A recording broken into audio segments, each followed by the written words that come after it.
Hello and welcome to Chapter 2 of Business Management. Small businesses in Australia. In this chapter, you will learn about what is a small business, key features of a small business, the distinction between small, medium and large businesses, and small business contribution to the economy. So firstly, what is a small business? Is it a business that is small in size, or is it something else? You may have heard of Pizza Fellas, a very successful business, and it is small, meaning it has less than 20 employees. It is what you would consider a small business. Coles, on the other hand, is not a small business. It has over 20 employees and it is quite large. Let's look at a case study. Sammy is a successful university student with the great idea of starting his own business and buying a pizza franchise. Sammy invests $100,000 startup capital, which he saved during his uni days working at the local kebab joint. Sammy's small business started with only 2 or 3 staff, but business is doing well and he has now 15 part-time and casual staff. Sammy is the major decision maker and markets his business to receive maximum profits. He also monitors his business closely to see if there are any major losses. Sammy also decides to advertise a half-price Tuesday, which brings in many customers. Sammy's business is doing very well and he earns a good wage. This is an example of a small business. Sammy is an entrepreneur. In other words, someone who starts their own business. The small business has less than 20 employees and is independently owned and operated. In a nutshell, small businesses are independently owned and operated, under close control by its owner. The owner has contributed a majority of the capital or the money invested into the business. The owner is the major decision maker, and businesses can employ up to 20 people. That's only for non-manufacturing businesses. Did you know that over 97% of businesses in Australia are small? They are essential to our economy. So you're probably wondering, why are we learning so much about small business? Well, we hope this unit inspires you to one day take the leap and start your own small business. So are you inspired yet? Let's look at some small business ideas. First, we have the bed bug barrier. If you've ever been to a hostel or a hotel infested with bed bugs, then you know how terrible those little mites can be. Well, this guy, Tony Abrams, made a fortune by inventing barriers to keep the bed bugs from biting. His business, Bed Bug Barriers, creates and sells barriers that go underneath the legs of a bed. These barriers trap the bed bugs as they attempt to crawl into the bed to bite sleepers. Think it's crazy? He's made millions of dollars with this idea. The next small business idea that we have is rent a chicken. I know what you're asking. Why on earth would someone want to rent a chicken? Well, some people who are interested in urban farming want to get chickens. However, that is a big step. What if they don't like caring for the chickens? Then they're stuck with a coop and several chickens they don't want. This is where Rent a Chicken comes in. This husband and wife team in the US brings you everything you need to care for a brood of hens for the summer. For only $250, you can see whether or not you really want to try raising chickens on your own. In fact, there's another business just like this in Australia called Rent a Chook. Wacky? Yes. Useful? You bet. And does it make a lot of money? Certainly does. Okay, so here are the key terms that you need to know in this chapter. You need to know what the word capital means. Obviously, you need to know what a small business is. you'll learn what a micro business is. You'll learn what an entrepreneur is. You'll also learn about outsourcing, services, what a service-oriented industry is, words like downsizing, debt, proprietor, they're all important as well. And these ones here, which you might not have heard of before: primary sector, secondary sector, tertiary sector, quaternary sector, and quinary sector. And of course, you'll need to know the chapter summary questions, and you'll also need to do them. Okay, now number 2, the features of a small business. So pay attention really carefully because this is very important. According to the ABS, a small business must have the following criteria. So number 1 is independently owned and operated. What this means is that it doesn't need any assistance from sectors like the government. Number 2, it's run by managers and owners who have invested capital. Now the word capital means startup money. And you might be wondering why there's so many of these green money signs everywhere. It's because small businesses focus on making money. Number 3, the owners and the managers make the major decisions for the business. Number 4, small businesses employ up to 20 people in non-manufacturing industries, or up to 100 people in manufacturing or machine-operated industries. So if you know these 5 important points, you'll know what a small business is. So who's heard of Beast juice bars? Of course you have. Or Jim's Mowing, those people who come around the house and mow your lawn for you for a small fee. And of course there's Baker's Delight.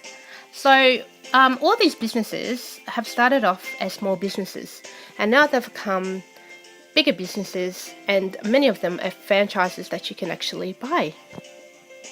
So you've heard of what a small business is, but what about a micro business? They are tiny businesses that have fewer than 5 employees. Did you know that micro businesses account for 80% of all businesses in Australia? So they might be small, but they contribute largely to the economy. An example of a micro business is Inspiration Cupcakes. We only have 2 employees. Therefore, we are a micro business. Okay, so some advantages of micro businesses. Number 1, they can be home-based.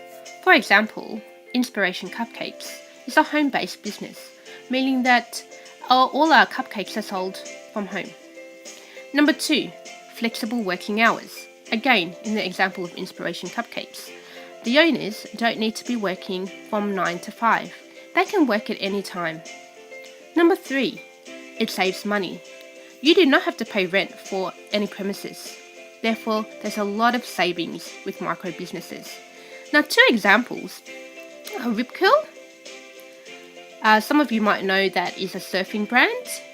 And Lonely Planet, who publish a lot of tourist books. Now, these 2 businesses are examples of businesses that started off as micro businesses or home businesses, and now they have grown into major international businesses. Okay, so number 3, small business contribution to the economy. Well, they are a great generator of jobs and employment. Small businesses also pay tax, which help government fund things like infrastructure, health and education. Okay, so if you look at it this way, you've got a small business here. The small business pays what we call taxes. Now, most of the time, those taxes are a lot of money.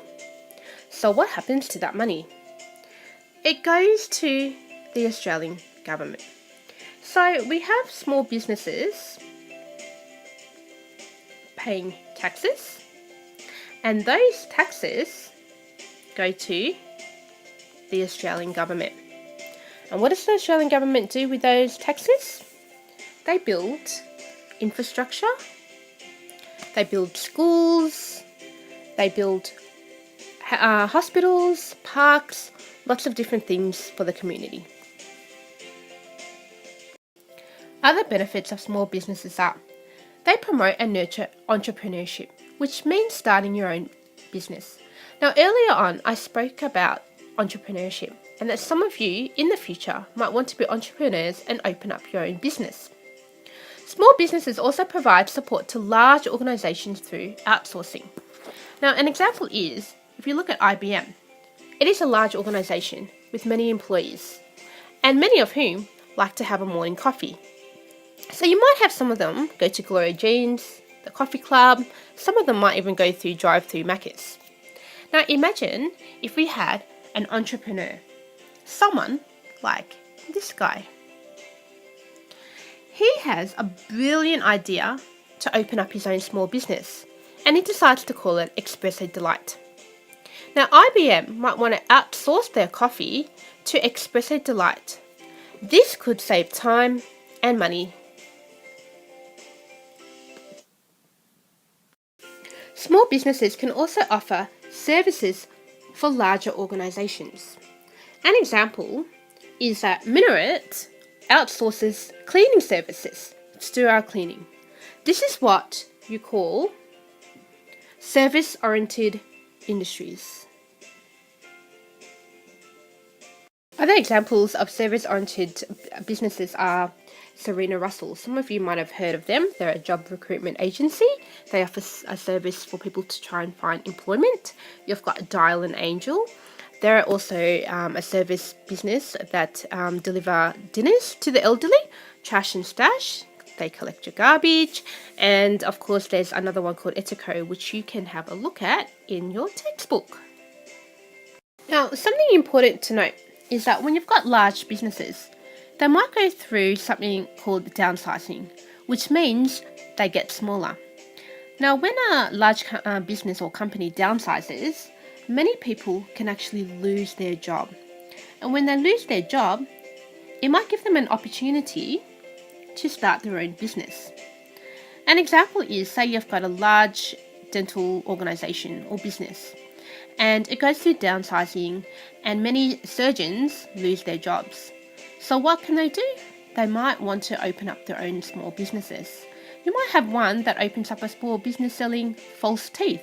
You might have another one selling small surgical equipment to larger dentists. This is what we call opportunities. Okay, so key features of businesses. This is important, so you need to know this. When classifying a business as either small, medium, or large, the following 4 criteria can be used. Size, based on number of employees. And if you remember earlier on, I said that small businesses can have up to 20 employees in non-manufacturing industries, or up to 100 employees in manufacturing industries. Also, you need to look at the legal structure of the business. Now, we're going to look at that a little bit later on. You also need to know whether it is private or public sector and the business activities that it undertakes. We're also going to go through that a little bit later on. Let's look at size first. A small business has fewer than 20 employees in non-manufacturing industries, or less than 100 in manufacturing industries. A medium business has between 20 and 199 employees. That's how you know it's a medium business. And of course, you've got large businesses that have more than 20 employees.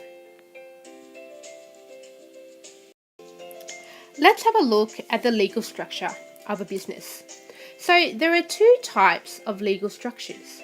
You've got incorporated and unincorporated. Now we're going to look at incorporated first. So basically, incorporated businesses are officially registered as a business and are a separate legal entity from the owners. The owners do not have any liability if the business fails and goes into debt. Business is registered as a company. So basically, when you've got an incorporated business, the owner and the business itself are 2 separate entities. So if the business does not do well and it actually goes into bankrupt, then the owners have no liability or responsibility for it. Then you have the unincorporated business. There is no difference between the business and the owners. The owners have complete legal responsibility and liability for all of the actions of the business. They are usually sole traders.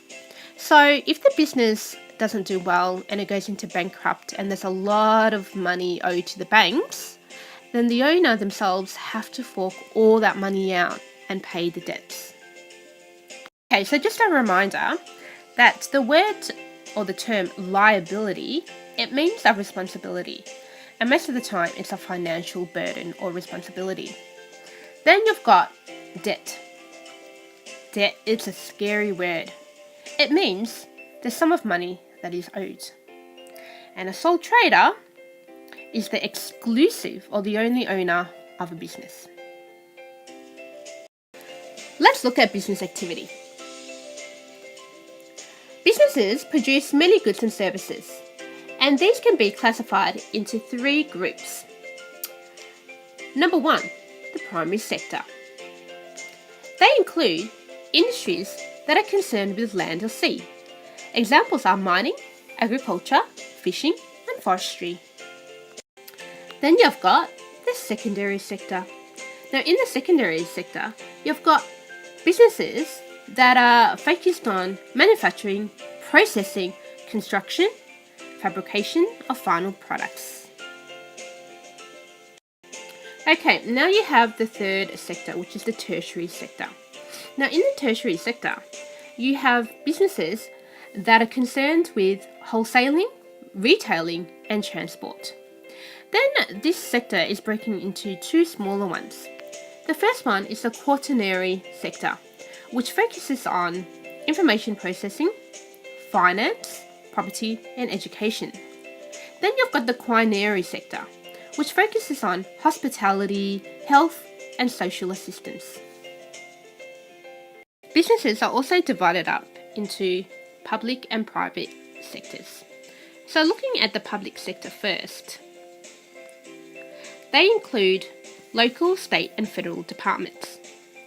They also provide services like health, education, defence, and law enforcement. Then you've got the private sectors. They include businesses owned and controlled by individuals or groups of individuals. And so therefore in the private sector, you would find a lot of our small businesses. Did you know that many public companies in Australia have now become private and sold to individuals or groups of individuals? This is called privatisation. An example of privatisation is when Telstra went from a public company to a private company. This means that individuals were able to buy into the business through shares. When a business becomes private, this means that the government has no longer any control over it. The Commonwealth Bank of Australia was also once owned by the government, but has now become private, with its ownership controlled by individuals and shareholders. Okay, now it's time for a recap. Let's look at what is a small business. Small business is independently owned and operated, meaning it can operate on its own without any assistance from the government. It is closely controlled by owners and managers who contribute most, if not all, of the operating capital. Now, what does the word capital mean? It means startup money. Okay? The owners and the managers are the main or the principal decision makers, meaning the owners and the managers make all of the major decisions in a small business. Okay? It's also important to look at the size. Okay, a small business is one that employs up to 20 people in non-manufacturing industries, or 100 people in manufacturing industries. Manufacturing industries are industries that use machines. Okay, now looking at the key features of a business. You will find the key features of a business on page 15 of your textbook. Figure 2.5 is really important for you to remember because it outlines the key features. So if we look at number 1, the size based on the number of employees. Now over the page in your textbook on page 16, it actually outlines this in a very nice and neat pyramid. So on the top, you've got very small or micro businesses. Now Inspiration Cupcakes is an example of a very small or micro business. Inspiration Cupcakes has less than 5 employees and it is micro. Then you've got your small businesses, which we've been through before. Okay, so they've got fewer than 20 employees in non-manufacturing industries and fewer than 100 employees in manufacturing industries. Then you've got your medium-sized businesses. They've got employees between 20 and 199. And then you've got your large businesses that employ over 200 employees. Okay, now another key feature of a business is the legal structure. Businesses can fall under an incorporated business or an unincorporated business. Now, it sounds a little bit complicated, but it really isn't that complicated. So, incorporated businesses are ones where the business itself is a separate and legal entity to the owner, meaning if the business fails and goes into bankrupt, then the owner will not be financially responsible for any debts that are incurred. Okay, so it's quite safe in that way because the owner doesn't have any financial liabilities tied to that business. Now, on the other hand, you've got unincorporated businesses, and many of these are sole traders or proprietors. So proprietors are people that own a registered business name.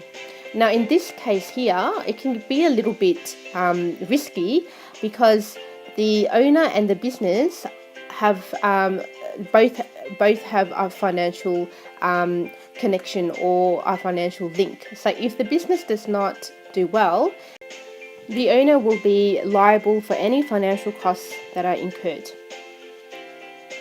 Another key feature of businesses is the business activity. Okay, so you've got businesses in all different sectors. Now we've been through what a sector is. So you've got the primary sector. So businesses can fall into that if they are associated with mining, agriculture, fishing, and forestry, or all sorts of things to do with land or the sea. Then you've got the secondary sector. Now they are all businesses that are concerned with manufacturing, processing, construction, and fabrication or making things. Then you've got businesses that are concerned with the tertiary sector. They fall into that category, and they are those businesses that are involved with wholesaling, so selling items or goods on a large scale. Then you've got retailing, so exchanging, goods in, shopping centres and places like that. Then you've got transport as well.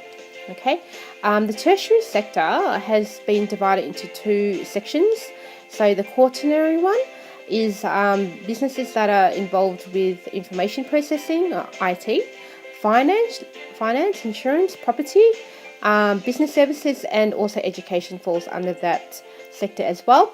And then the last one is quinary sector, and they are the businesses that are involved in hospitality, health, social assistance, personal and other services.